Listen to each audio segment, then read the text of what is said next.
देखिए शेखर भाई, सबसे पहली चीज तो ये कह दें कि हमें किसी का डर दिखाने की आवश्यकता नहीं है। हम काम बोलता है पे हारे या जीते, हम बात उसी की रखते हैं। हम अगर समाजवादी पार्टी के हैं, हम एक सोशल छतरी के अंदर रहते हैं, तो उसमें हम किसी धर्मवाद और जातिवाद में बांट करके लोगों को नहीं देखते। हमने उत्तर प्रदेश में अगर 4 बार सरकारें बनाई हैं तो वो सभी के वोटों से बनाई हैं, सिर्फ हिंदू या सिर्फ मुसलमान के वोटों से नहीं बनाई है, या सिर्फ हिंदुओं में यादव के वोटों से नहीं बनाई है। कोई नहीं बना सकता। और मैं तो आपको बार बार इस बात को कह रहा हूं, आग्रह कह रहा हूं कि हमारे मुख्यमंत्री जी कम से कम संविधान इस देश का पढ़ लें। आप कहते हैं आपकी जो रुचि होगी आप वो काम करेंगे। हमने तो वेलफेयर का काम किया, कब्रिस्तान की बाउंड्री बनाना, कब्रिस्तान की जमीन पे कब्जा ना होने देना, शमशान को जमीन बनाना, शमशान में अच्छी तरीके से सीढ़ियां बन जाए, पुनरल अच्छी तरीके से हो जाए। तो ये तो देश का और प्रदेश का और एक सरकार का काम है। लेकिन मंदिर और मस्जिद में पैसा देना ये सरकार का काम नहीं है, क्योंकि हम पंथ निरपेक्ष राष्ट्र हैं। किसी धर्म विशेष के लिए हम इस तरीके का आडंबर और प्रचार नहीं कर सकते जो योगी आदित्यनाथ जी संवैधानिक पद पर बैठ करके कर रहे हैं। और शायद उन्हें विधि का ज्ञान नहीं है या संविधान उन्होंने पढ़ा नहीं है। हम चाहते हैं कि पहले योगी आदित्यनाथ जी संविधान पढ़ लें, क्योंकि संविधान पढ़ लेंगे तो भले करे वो यही हिंदू मुसलमान, लेकिन कम से कम कहेंगे। ये उनकी कम जानकारी है, क्योंकि वो पूजा पद्धति से जुड़े हुए व्यक्ति हैं, योगी संत हैं। लेकिन एक उनके अंदर महत्वाकांक्षा थी, जिसमें कि हमारे यहाँ मनुष्यों ने कहा गया है कि योग और भोग नदी के दो किनारे हैं, और जब इसका मिलन होता है तो निश्चित रूप से विप्लव होता है। वो और ये कंट्राडिक्शंस बयान है उनके। बिना मुसलमान के, बिना पाकिस्तान के भारतीय जनता पार्टी सांस नहीं ले सकती। ये उनकी मजबूरी है, ये समाजवादी पार्टी की मजबूरी नहीं है। और अखिलेश यादव जी माननीय नेता जी या समाजवादी पार्टी के अंदर तमाम जो नेता हैं वो हिंदू भी हैं, मुसलमान भी हैं। और क्या हमारे राष्ट्रीय अध्यक्ष जी हिंदू हैं या मुसलमान हैं? क्या यदुवंशी नहीं है? क्या भगवान श्री कृष्ण के वंशज नहीं है?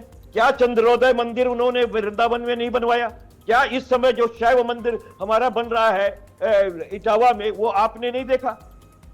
कितना शानदार है। लेकिन वो अपने पैसे से बन रहा है, जनता के पैसे से बन रहा है, वो सरकार के पैसे से नहीं बन रहा है। इन्होंने तो सरकार के पैसे से केवल नाम किया, और 1000 से ज्यादा मंदिर योगी और मोदी ने मिलकर के तोड़े हैं। इनसे बड़ा धर्मद्रोही सनातन का कोई मिलेगा ही नहीं। कोरोना काल में हिंदुओं की लाशों को गंगा नदी से लेकर के तमाम नदियों में बहाया गया है, कुत्तों ने नोच नोच करके हिंदुओं की लाशें खाई है। अभी आपने देखा कि जो हमारे शंकराचार्य हैं उनके बटुकों को शिखाओं से पकड़ के मरवाया है योगी आदित्यनाथ जी ने। अभी आपने देखा कि मणिकर्णिका घाट पे किस तरीके से शिवलिंग तोड़ा गया, अहिल्याबाई जिन्होंने पुनरुद्धार कराया था सनातन मंदिरों का, कैसे तोड़ा गया। और एआई की फोटो जनरेटेड चीजें बताते रहे योगी आदित्यनाथ। तो हकीकत यही है, ये किसी के नहीं है। इनको केवल वोट की राजनीति करनी है, चाहे उसके लिए ये हिंदू और मुसलमान को लड़ा दे, चाहे ये जो भी करना होगा ये सब करेंगे।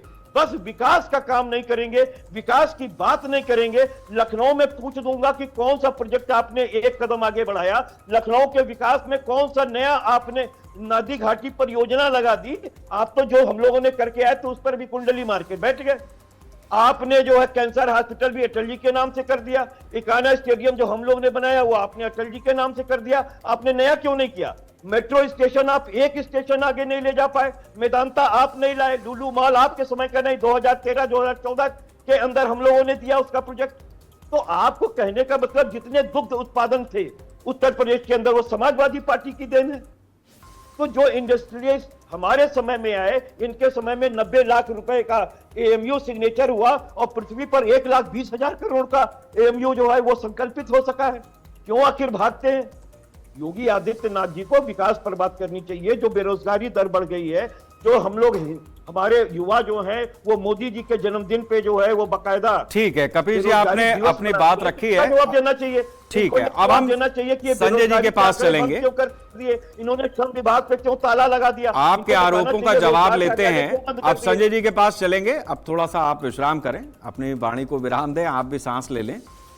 संजय जी, बहुत सारे आरोप हैं एक तो जावेद जी ने जो बात कही वो आपके संज्ञान में है, कपीश जी ने भी अपनी बात रखी है कि बहुत सारी योजनाओं का नाम बदल करके आपने उनकी योजनाओं को नाम बदल करके और अपने नाम से चढ़ा दिया। इसके साथ साथ जो आपने ग्राउंड ब्रेकिंग सेरेमनी करी, जो इन्वेस्टर समिट करी, वो धरातल पर उस तरह से दिखती नहीं। इन सब चीजों से पार नहीं पा पाए तो ले दे करके हिंदू मुसलमान और मंदिर कब्रिस्तान ही आखिर में बचता है। ये फिलहाल इस चर्चा की शुरुआत में भारतीय जनता पार्टी पर आरोप है। बीजेपी का जवाब क्या है? जी जी शेखर जी, पहले तो आपको और आपके जो हमारे मित्र बैठे हैं पैनल पे उनको और आपके जो नया चैनल है उसको रामनवमी की बहुत बहुत शुभकामनाएं। और मैं उम्मीद करता हूं कि अपना ये चैनल दिन रात उत्तरोत्तर प्रगति करेगा। बहुत अच्छी लॉन्चिंग हुई आपके चैनल की, इसके लिए मैं शुभकामनाएं देता हूं। अब मैं आता हूं विषय पर।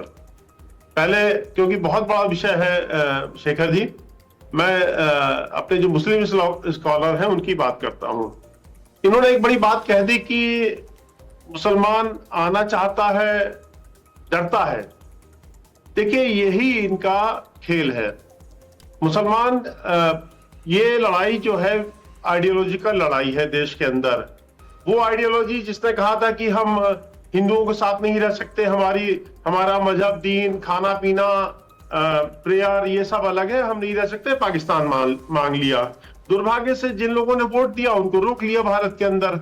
और अभी उन्हीं के बच्चों ने बरेली में बापू की प्रतिमा पे जो देखा है, जो बहुत सोशल मीडिया वायरल है, चढ़ के जिस तरह से बापू का अपमान किया है, तो उन्हीं के प्रिय लोग हैं ये। तो जो हमारे जावेद अहमद साहब कहना चाह रहे हैं, जावेद साहब देखिए, आपकी आइडियोलॉजी को तो बहुत अच्छे से समझते हैं, इसको आप चाशनी मुलम्मा चढ़ा के आप प्रेजेंट नहीं कर सकते। ये सोशल मीडिया का भी जमाना है, बहुत सी चीजें सामने आ गई हैं। हिंदू अभी तक सेकुलरिज्म के उसमें आप लोगों ने बेवकूफ बना रखा था। हिंदू बहुत कुछ जाना है, जागा है। अब उसके अंदर निश्चित रूप से एक राष्ट्र की और धर्म के प्रति भाव जगा है। और मैं इस बात को डंके की चोट पर कहना चाहता हूं कि भारतीय जनता पार्टी का एजेंडा राष्ट्रीय सांस्कृतिक राष्ट्रवाद है, तो उसमें संस्कृति, धर्म सब आता है। हम खुल के बात करेंगे, इसमें कोई डर नहीं है, हम डरते नहीं है, क्योंकि सेकुलरिज्म का असली मदारी मुस्लिम वोट बैंक है। तो सपा की मजबूरी है अपने मालिकों के इशारे पर नाचना, कांग्रेस की मजबूरी है हम नहीं नाचेंगे। हम अपने देश की बात करेंगे, अपने धर्म संस्कृति की बात करेंगे। हम देश को आगे ले जा रहे हैं। आज भारत कितनी तरक्की कर चुका, कपीश जी की मजबूरी है, वो सब बातें करेंगे। जावेद साहब क्यों नहीं आना चाहता है, आप ये बताइए, क्यों डरता है मुसलमान, क्यों डरता है? सवाल आपसे मैं काउंटर सवाल कर रहा हूं और मैं शेखर जी से कहूंगा कि इस सवाल का जवाब लें। वो क्या आज योगी जी की पूज्य योगी आदित्यनाथ जी की सरकार में, मैं खुद भारतीय जनता पार्टी का बहुत पुराना करता हूं, विधायक भी चुनाव लड़ चुका हूं, कितनों को मुसलमानों को हम लोग तंग कर रहे हैं, कोई आप बता दीजिए। एक आरोप लगाना है, क्योंकि आपने तो गांधी को भी हिंदूवादी नेता डिक्लेयर कर दिया था, आपने गांधी जी को भी हिंदूवादी नेता डिक्लेयर कर दिया था। वो तो बाद में आपकी मजबूरी फंसी कि भाई अब गांधी जी और नेहरू की शरण में जाना है। बहुत चतुराई के साथ आप लोगों ने काम किया था। और दूसरी बात, जहां तक सपा की बात है साहब, कब्रिस्तान से जन्नत जाने का रास्ता निकलता है। जावेद साहब आप जानते हैं ना, कयामत के दिन वहीं से लोग उठेंगे। तो कब्रिस्तान का आपके यहाँ बहुत बड़ा महत्व है। और हिंदू समाज में जब अंतिम संस्कार शमशान में हो जाता है, वो मुक्त हो जाता है, उसकी राख गंगा जी में संगम में प्रवाहित कर दी जाती है।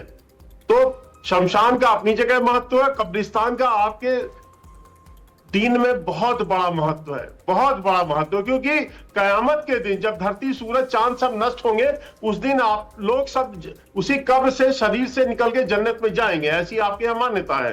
तो इसलिए आपको, और रही बात कब्जे करने की बात, तो कब्रिस्तान पे कब्जा कौन कर रहा था? अतीक अहमद का नाम तो सुना ही है ना आपने। वो योगी जी ने ही मुक्त कराई है आप सबकी जमीनें। वो हिंदू कब्जा नहीं कर रहा था कब्रिस्तान पे। 13 अरब रुपए अखिलेश जी की सरकार ने दिए थे, क्योंकि मालिकों को खुश करना था। मालिक तो सेकुलरिज्म में मुसलमान है इनका।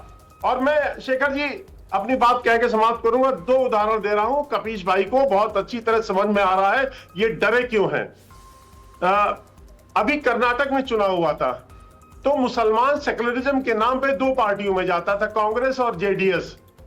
उसमें इस बार विधानसभा चुनाव में मुसलमानों ने एक तरफा वोट डाला और कांग्रेस की सरकार बनवा दी। अब जेडीएस जो है वो पैदल हो गया। अब आप देखिए वही नतीजा तेलंगाना में हुआ, बीआरएस को वोट दिया, उसके बाद बीआरएस को वोट नहीं दिया, एक तरफा कांग्रेस को चला गया। समस्या अखिलेश जी के सामने यह है कि ये इनको सबसे ज्यादा डर कांग्रेस से लग रहा है कि मुसलमान अगर कांग्रेस के साथ चला गया, और इसी मजबूरी के चलते इन्होंने राहुल गांधी के साथ समझौता किया था। इनको डर था कि मुस्लिम वोट छटक ना जाए, क्योंकि मुसलमान कभी किसी एक पार्टी के साथ नहीं रहा है, कभी कांग्रेस के साथ जाता है, कभी रीजनल पार्टी के साथ जाता है, और आज मुसलमान कांग्रेस के साथ खड़ा है। सपा को बहुत बड़ा डर है, सपा को दूसरा डर ओवैसी से भी है। तो डरे तो ये लोग हैं,